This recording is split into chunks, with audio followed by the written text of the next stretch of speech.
श्री गणेशाय नमः। श्री सीतारामाभ्यां नमः। श्री हनुमते नमः। श्री उमापते नमः। श्री गुरुवे नमः। सब संतन की जय जय। जय जय सीताराम। राधे श्याम। श्रीमद् भगवत गीता जी सभी म्यूट कर लीजिए।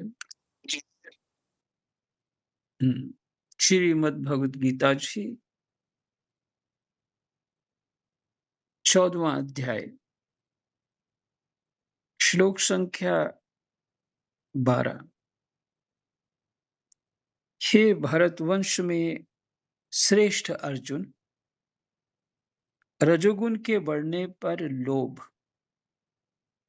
प्रवृत्ति, कर्मों का आरंभ, अशांति और स्पृहा ये वृत्तियां पैदा होती हैं।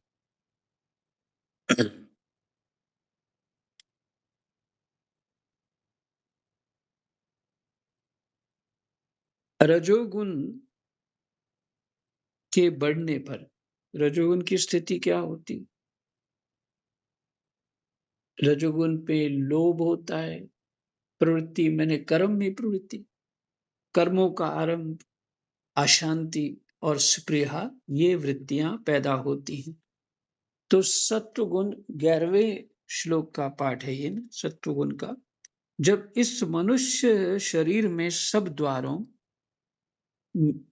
द्वारों में प्रकाश और विवेक प्रकट हो जाता है, तब ये जानना चाहिए कि सत्वगुण बढ़ा हुआ है।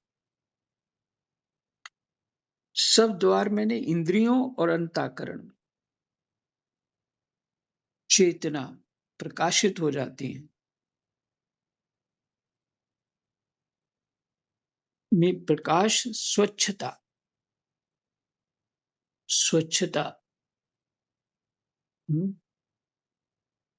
माने स्वच्छता का यहाँ के यही लेना चाहिए कि स्वच्छ उन्हीं को माने जाएगा, इंद्रियों को स्वस्थ है। और स्वच्छता होती है सत्वगुण वाला, शुद्धि अशुद्धि में विचार होता है उसका। एक सेकंड,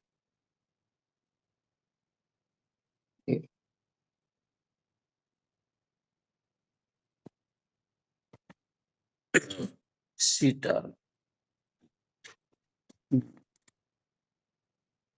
अब ठीक है। तो सत्वगुण जो है एक उत्तम गुण है सत्वगुण। तो इसकी सत्वगुण साधना करते करते बढ़ता है।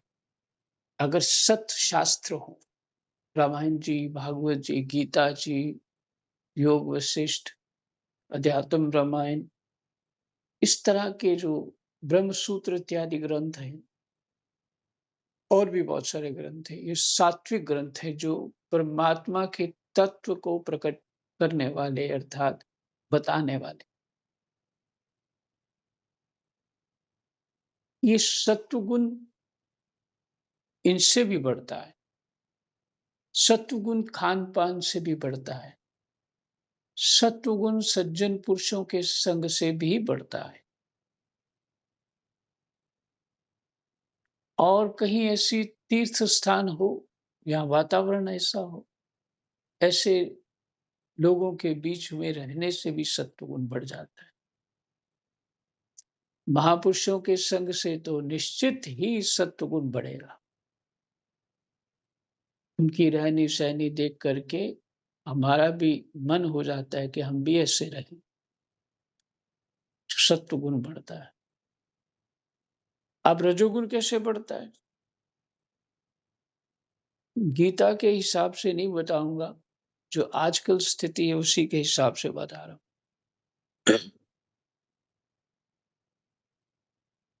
मोबाइल देखने से भी देखते रहते हैं, सीरियल देखते हैं, जी को लोगों की बातें सुनते हैं और अपनी बातें बताते हैं। ये क्या है? फालतू का काम। मैंने क्या खाया, मैंने क्या पिया, मैंने कैसे नहाया, कौन-सी क्रीम लगाई, कौन-सा सोडा पिया, बस इसी पे ही लगे रहते हैं। और कौन-सा काम आरंभ कैसे करना है और उसको प्रोत्साहन करना कि तुम भी कुछ ये काम करो कि धन प्राप्त हो और फिर मौज करो। ये है रजोगुण का कारण, जिसमें ऐसे करने से कर्म योग नहीं कर पाएँगे, क्योंकि ममत्व बड़ा होगा। सुखों से आसक्ति है, अपनों से आसक्ति है, ममता है। तो ममत्व तो कर्म योग पहले समझना पड़ेगा। जब तक शांत सुता नहीं होंगे, तो कर्म योग समझ नहीं आएगा।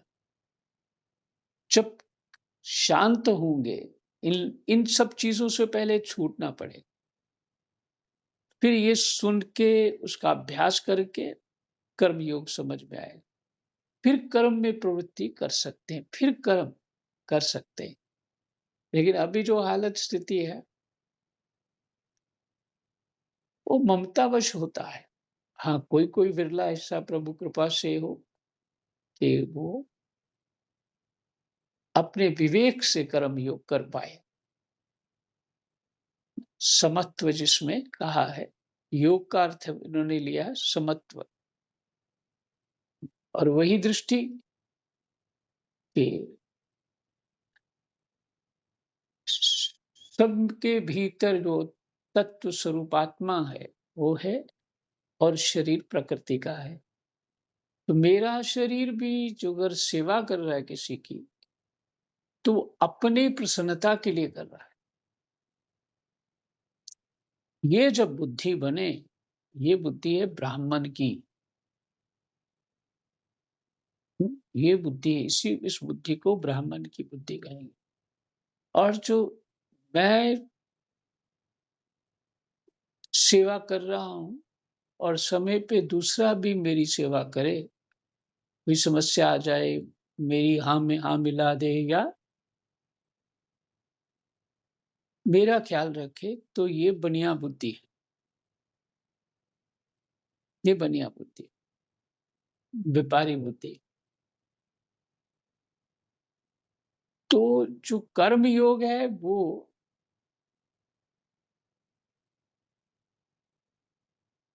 विवेक से जो जब बातचीत ठीक प्रकट हो जाएगी उसके चित्त में कि वास्तव में होता क्या है कर्म, तो उसके अंदर दूसरों के प्रति, क्योंकि बुद्धि ये होती है कि सब शरीरों में आत्मा है और गुण दोष प्रकृति के हैं, मुझे सेवा करनी है।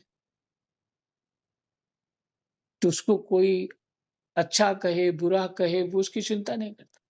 वो उसको केयर नहीं कर, वो बात उसके चित्त में घुसती नहीं। तभी तो उसको अगर ऐसा नहीं कर पाएगा तो कर्मयोग नहीं होगा, और कर पाएगा तो फिर वही स्थिति प्राप्त होगी जिससे सिद्ध महापुरुषों को प्राप्त होती। कर्म योग से ही हो जाएगी। भगवान कह रहे हैं कोई ना कोई योग पकड़ो, भक्ति योग पकड़ो, कर्म योग पकड़ो, ज्ञान योग पकड़ो। एक पकड़ोगे तो दो दूसरे अपने आप ही आ जाते हैं। स्वतः उनका पालन होना शुरू हो जाता है, सबका एक साथ। तो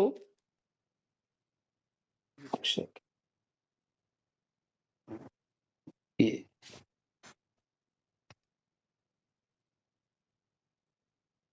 तो लोभ प्रवृत्ति जो है रजोगुण से बढ़ती है। रजोगुण के कारण है चर्चा वैसी, जहाँ वातावरण है बस लोग वैसी बुद्धि वाले के हैं, वैसी बुद्धि के हैं कि जो रजोगुण में, संसार की बातें में, अपनी शान दिखाने में घर से बाहर निकलो तो वैसा ही वातावरण मिलता है। कोई आदर्श किसी के जीवन में आदर्श नहीं होता वहाँ, आदर्श जीवन नहीं होता। तो फिर क्या होगा? रजोगुण बढ़ेगा, लोभ लोभ उत्पन्न होगा और फिर नए-नए कर्म करने का, ऐसा करते हैं तो ये होगा, वैसा करेंगे तो ये होगा, सब उसमें लगा रहता है। फिर परिणाम में अशांति होती है उसको। एक दूसरे से बातचीत चिड़चिड़ेपन से करते हैं, ये अशांति। स्पृहा होती है दूसरों के साथ।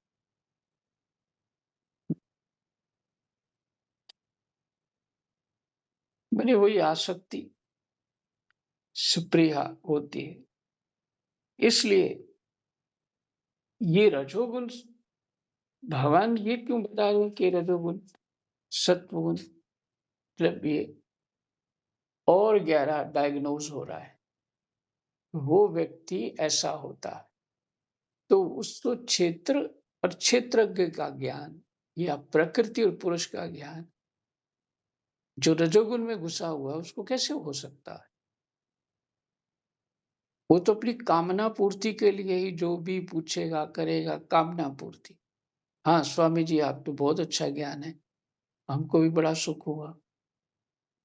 पर मन बुद्धि तो कामना में ही फँसी रहती है। तो कहते नहीं है पर होती है ऐसी स्थिति है।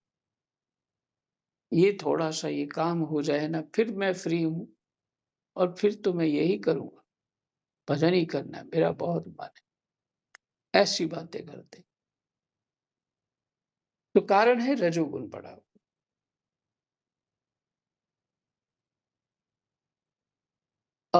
एक चीज़ और थोड़ा कहना चाह रहा था कि जब आप किसी जानकार व्यक्ति जो साधना में बड़ा इस तरह की मति वाला है, गीता जी का अच्छा अध्ययन है उसको, शास्त्रों का अच्छा अध्ययन है।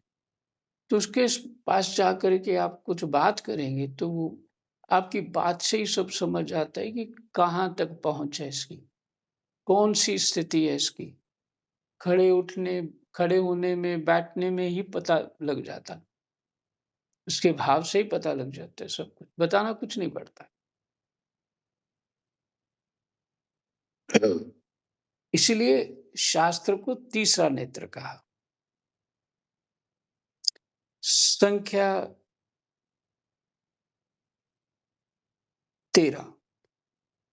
हे कुरुनंदन, तमोगुण के बढ़ने पर अप्रकाश, क्या करूं क्या ना करूं, असमंजस में रहना, कुछ हो नहीं पा रहा है, बुद्धि कोई काम ही नहीं कर रही है, अप्रवृत्ति, किसी कुछ भी करने का मन ना हो, तथा प्रमाद, आलस, प्रमाद, अच्छा कर लेंगे कोई बात नहीं, कर लेंगे, इसको प्रमाद कहते हैं। और मोह, ये वृत्तियां भी पैदा होती हैं तमोगुण से। ऊपर रजोगुण की सुनी, ये तमोगुण का 13वां श्लोक हो गया। अब चलिए,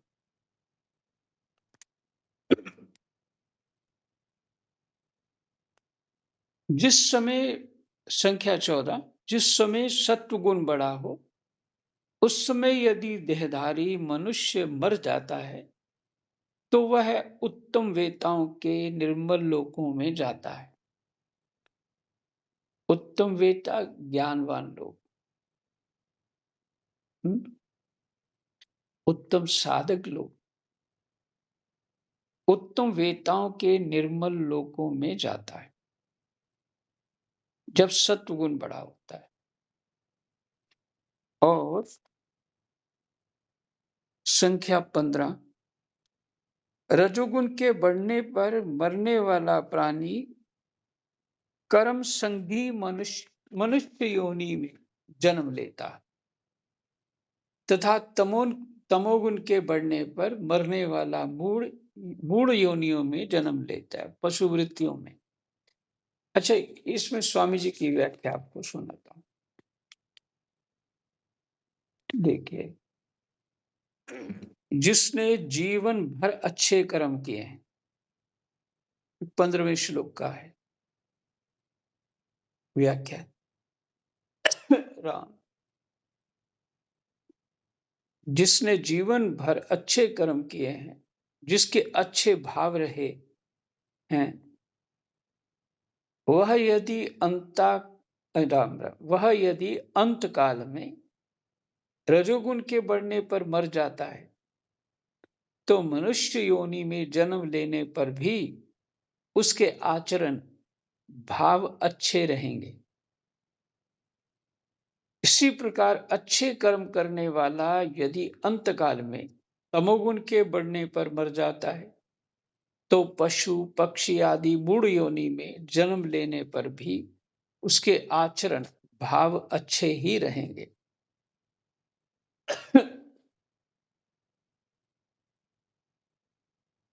रजोगुण में राग अंश ही जन्म मरण देने वाला है।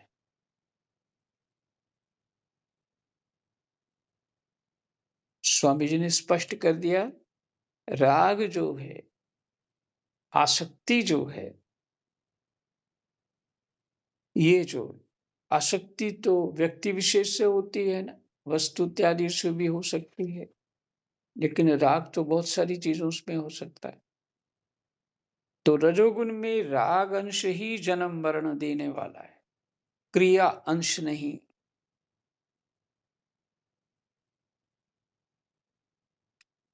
रजोगुण में राग अंश ही जन्म मरण देने वाला है। तो मात्र राग होना किसी वस्तु के प्रति ये जन्म मरण देगा।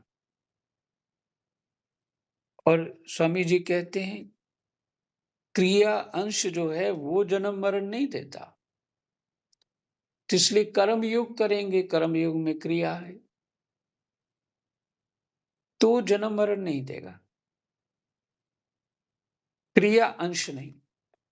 दो अंश होते हैं। राग में जो किसी के प्रति राग रहता है तो उसके लिए क्रिया तो वैसे भी कोई कुछ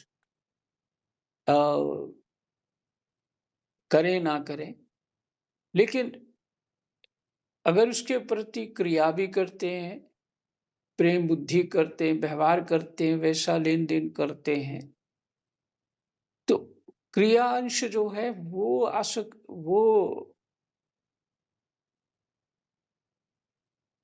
वो प्रभावित नहीं कर रहा है। राग अंश जो है, माने राग जो है वो माने इसमें कर्म जो है वो हमें प्रभावित नहीं करता, जो राग है वो प्रभावित करता है, वो जन्म देता है। पदार्थ क्रिया अथवा व्यक्ति किसी में भी राग हो जाए तो वह मनुष्य योनि में जन्म लेगा। मनुष्य स्वाभाविक कर्म संगी है।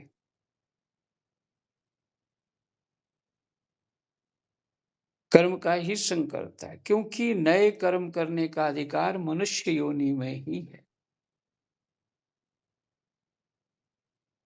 तो यहाँ ये समझ में आया कि रजोगुण में भले अच्छे कर्म हो, मनुष्य बने तो वो अच्छे कर्म करने का स्वभाव रहता है, लेकिन जन्म मरण होता है क्योंकि राग अंश है उसमें। और तमोगुण के बढ़ने पर मरने वाला मूढ़ योनि में जन्म लेता है, पशु पक्षी आदि में, लेकिन उसका वहां कैसा स्वभाव था मनुष्य बनने पर, तो वो स्वभाव पशु योनि में भी रहता है, यही भाव है। सीताराम। संख्या 16। विवेकी पुरुषों ने शुभ कर्म का तो सात्विक निर्मल फल कहा है। विवेकी पुरुषों ने शुभ कर्म का तो सात्विक निर्मल फल कहा है। राजस कर्म का फल दुख कहा है। और तामस कर्म का फल अज्ञान मूढ़ता का है।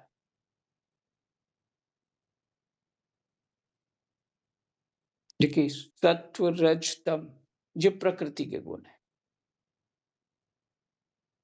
और ये हमारे मन बुद्धि शरीर पे इनका पूरा प्रभाव है। उसी से हम चल रहे हैं। भगवान इतना बताने पर और बताना चाह रहे हैं 16वें श्लोक में, विवेकी पुरुषों ने शुभ कर्म का तो सात्विक निर्मल फल कहा है, राजस कर्म का फल दुख कहा है। हम्म? बिना ज्ञान के जो घर गृहस्थी है, ये राजस है, उसका फल ही दुख है। जिस भावनाओं से सभी कर्म करते हैं, माता पिता और भी लोग जो करते हैं, जिनके लिए करते हैं वो सुनते ही नहीं,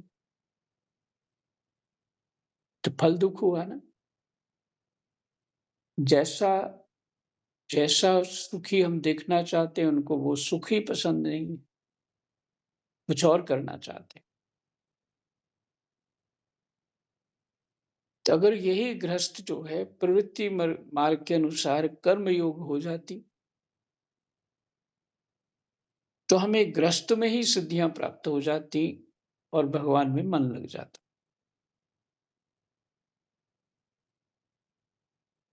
इसलिए गीता जी बचपन में पढ़ानी चाहिए।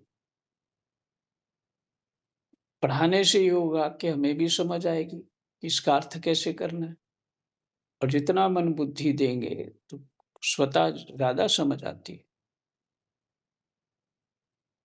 बचपन से ही यही माता पिता कर्तव्य है। विद्या देने से ऋषि ऋण से मुक्त होते हैं।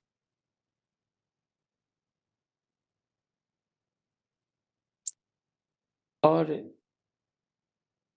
संतान उत्पन्न करने से पितृ ऋण से मुक्त होते हैं। लेकिन उसने भजन खूब कर लिया, विवाह किया ही नहीं, तो भी वो पितृ ऋण से ऋषि ऋण से देव ऋण से मुक्त हो जाता। क्योंकि जो किया है उनका फल उन सबको मिलेगा ना। तो यदि पाप ही किया तो उसका फल भी उनको मिलेगा।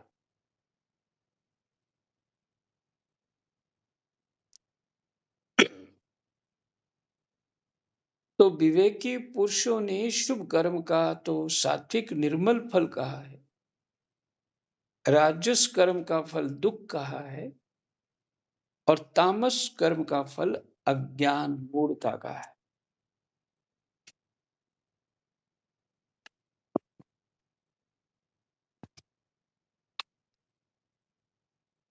संख्या 17। सत्वगुण से ज्ञान और रजोगुण से लोभ।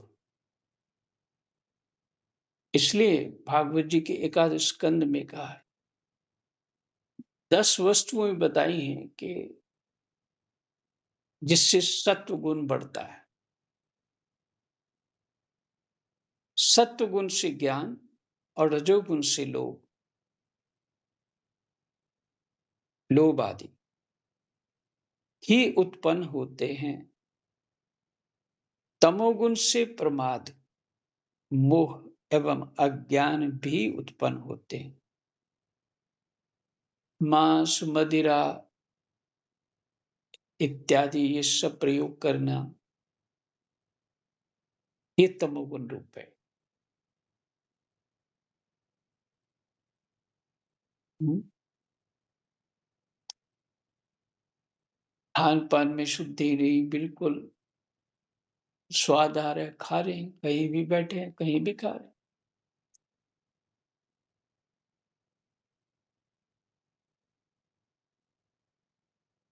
ये तमोगुण है। मुझे याद है कि गांव में कुछ लोग एक घूमने जाते या किसी के भी यहाँ जाते, थोड़ी देर रुकना है, तो घर से गिलास लेके जाते थे। क्यों? कि दूसरे के गिलास से पानी नहीं पीना है। ऐसा विचार करते थे। हम तो जाके ढाबे पे या होटल पे जाके बैठ जाते हैं और वही प्लेट जो साफ नहीं होती है, अर्थात वो उसी में सब खाते हैं, उसी में हम भी खा लेते हैं। बनाने वाला कौन है, ये कोई चिंता नहीं। बस चमक होनी चाहिए आगे-पीछे, बस शुद्ध लग रहा है, सुंदर लग रहा है।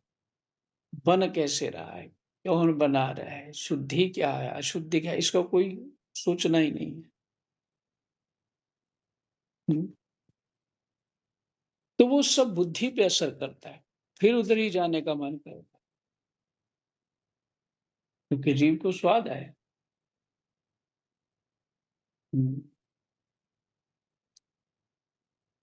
और रजोगुण से लोभ उत्पन्न होता है,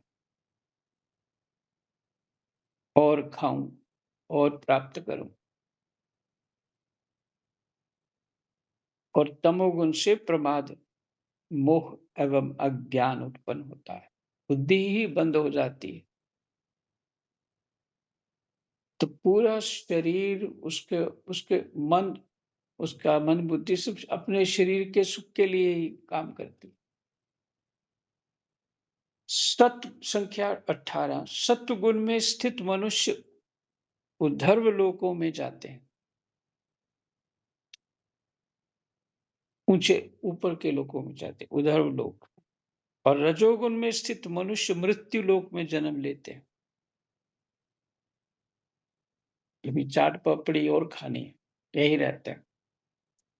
और निंदनीय तमोगुण की वृत्ति में स्थित तामस मनुष्य अधोगति में जाते हैं, पशु पक्षी बन जाते हैं। तामस योनियां वही।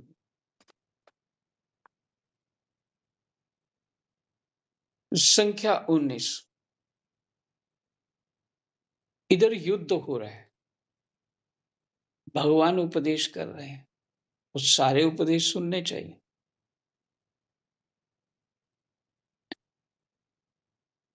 ये भी अ, समय निकाल चुके हैं विद्वान लोग कि कितनी देर तक वार्ता हुई थी भगवान की। शायद कहीं लिखा भी है इसमें। ये गीता कितनी देर सुनाई थी अर्जुन को? तो वार्ता ही हुई, क्योंकि अर्जुन ने प्रश्न किया था, भगवान ने उत्तर दिया था। उन्होंने ते धारा प्रवाह बोला होगा भगवान ने, थोड़ी देर में पूरा होगा।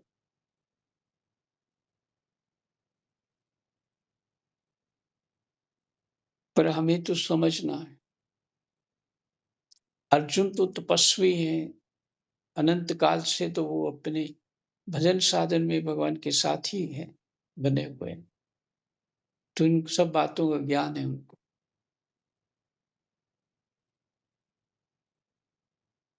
पर हमारी स्थिति तो हम ही जानते हैं, इसलिए समझना पड़ेगा। संख्या 19, जब विवेकी विचार कुशल मनुष्य तीनों गुणों के सिवाय अन्य किसी को करता नहीं देखता और अपने को गुणों से पर अनुभव करता है, तब वह मेरे सत्व स्वरूप को प्राप्त हो जाता है। इसलिए बताया ये। इस बताने से ये हुआ है, ये प्रकृति के गुण हैं, ये जीव के दोष नहीं है, आत्मा का कोई दोष नहीं है, प्रकृति के गुण है। तो विवेकी कौन है? विचार कुशल मनुष्य तीनों गुणों के सिवाय अन्य किसी को करता नहीं देखता। कोई और करने वाला नहीं है, प्रकृति है। ये व्यक्ति ये सत्वगुण में है, इसका अपना कोई गुण नहीं व्यक्ति का। ये रजोगुण में है, इसका भी ये अपना गुण नहीं। ये तामसिक है वृत्ति से, तो इसका भी अपना गुण नहीं। ये सब प्रकृति है। और इस आत्मा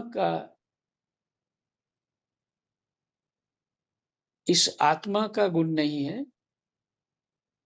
आत्मा सच्चिदानंद है, तो मुझे बुद्धि जो रखनी है उस आत्मा पे रखनी, भाव जो रखना उस आत्मा। और अब जो कर्म है इसका, तो युद्ध करने आए हैं तो अभी युद्ध ही करना पड़ेगा। बात को ठीक से समझिए, प्रयास करिए इसको समझने का। सम दृष्टि हो सकती है, सम व्यवहार नहीं हो सकता। तो व्यवहार में जैसी स्थिति सामने आ जाए वैसा व्यवहार करना पड़ता है, करना भी चाहिए, यही विवेक। तो जो विवेकी हैं, मनुष्य तीनों गुणों के सिवाय अन्य किसी को करता नहीं देखता।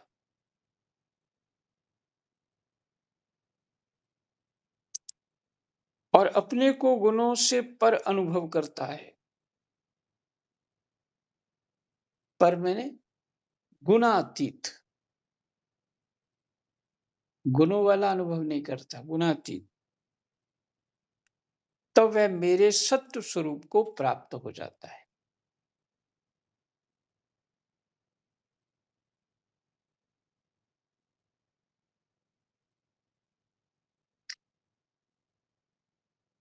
क्या बताऊं, बहुत ही बढ़िया ढंग से बताया।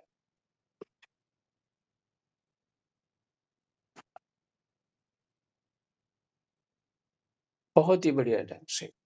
मेरे को शब्द भी नहीं मिल रहे थे आपको बताने के लिए इस समय।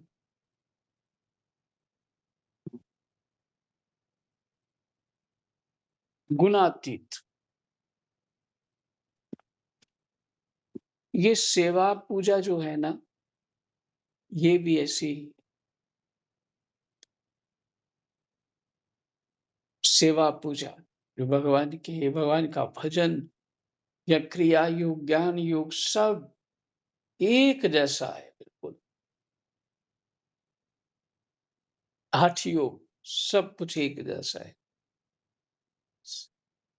सिर्फ रुचियां किस तरह की बात मानोगे, उस तरह का ढंग भगवान ने बता दिया है। जो अनुकूल है वैसा कर लो।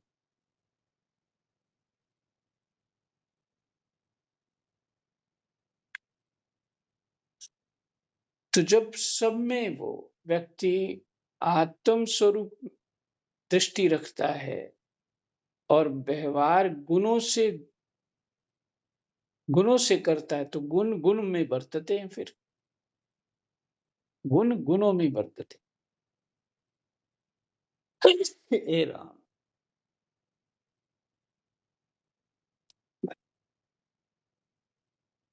जिस भाव से वो आपके पास जिस गुण को लेके आया, तो आपका गुण भी वैसा प्रकट हो जाएगा और आप वैसा ही व्यवहार करेंगे। ये गुण गुणों में बरत रहे।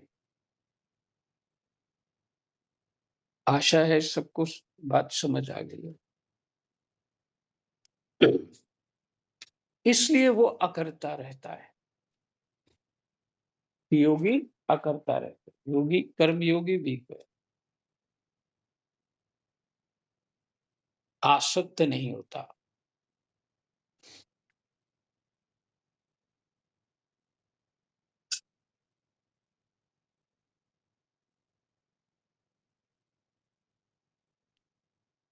संख्या 20, देहधारी विवेकी मनुष्य देह को उत्पन्न करने वाले इन तीनों गुणों का अतिक्रमण करके, तीनों गुणों से उठ करके जन्म मृत्यु और वृद्धावस्था रूप दुखों से रहित हुआ अमरता का अनुभव करता है। जय जय सीताराम, राधे श्याम।